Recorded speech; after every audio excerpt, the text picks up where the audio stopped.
The exhibition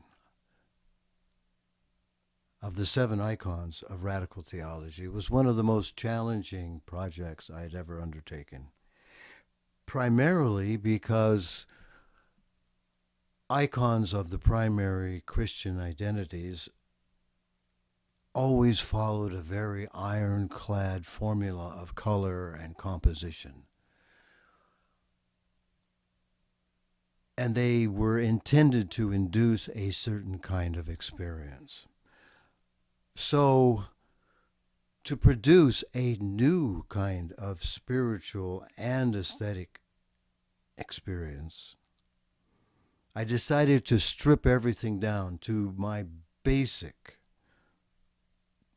rocking TR icon and see if with the simplest of means I could express all of the subtleties and the power of radical theology.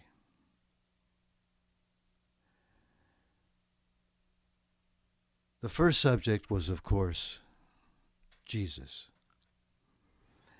What I wanted to do is portray Jesus as the embodiment of second will. This is the moment when his royal self, his royal blue, his entire aura of gold was about to self-annihilate. And this self-annihilation created the self-consciousness we know today as our self-consciousness. But at that time, it was the death of God, as Altizer has said. And in this portrait, you see the golden spears and the golden arrows, and you see his dilemma, you see his doubt, and you see his nobility and his affirmation of his destiny. This is the noble Jesus.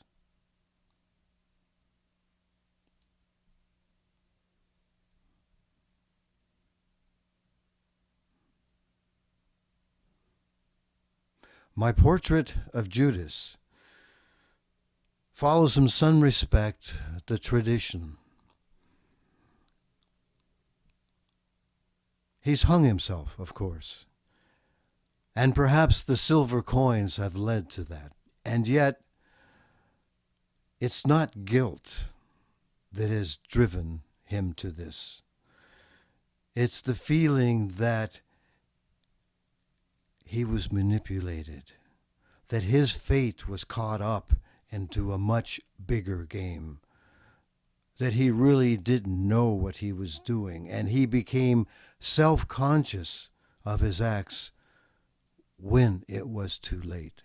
After the death of God, self-consciousness may bring violence and self-annihilation. And that is Judas.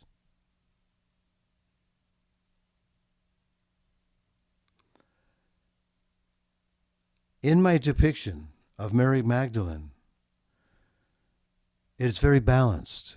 I retain the crimson of the false legend of her wantonness. She was not at all. She was aristocratic.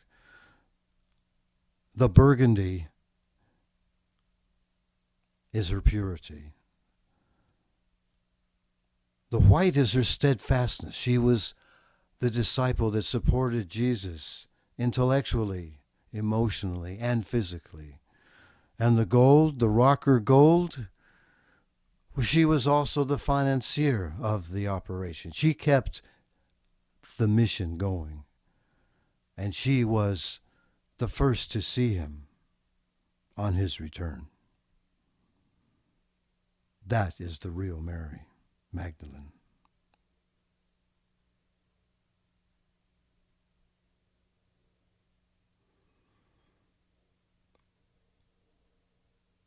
In showing a metaphysical portrait of John the Baptist, I decided to be direct.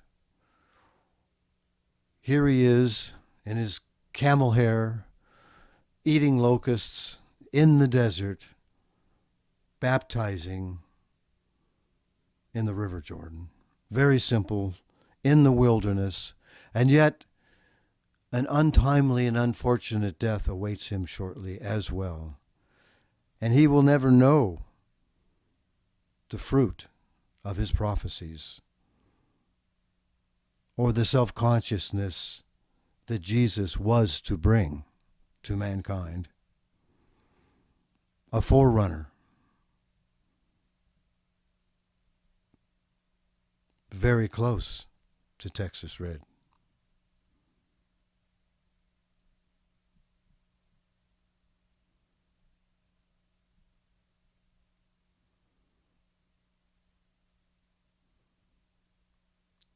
The Madonna is not radical. It's the most non-radical in this radical depiction. It's almost an homage to the Black Madonna, Chechnahova. The same green, the same black, the same red for the infant Jesus, and the same restorations of a canvas that had been damaged by fire and attacks by sword and spear. This is the traditional maintained in the radical.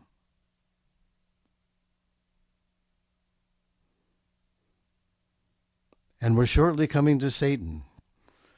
And if you're expecting horns and red and black,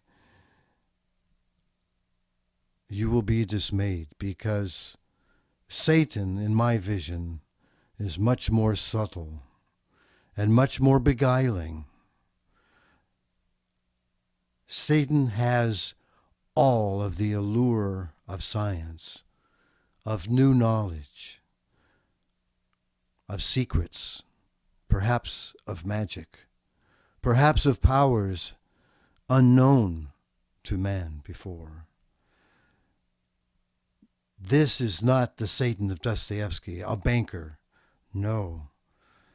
This is a poet, a musician, an artist, an illusionist, a magician. And he will take you where you have never been before.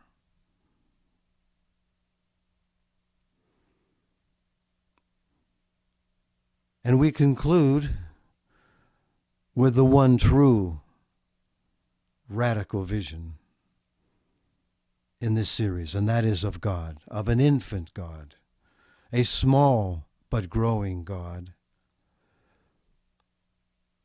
that is conscious but not self-aware, that needs to grow into self-consciousness to survive. And yet his will, his first will to stay in being, expands the universe.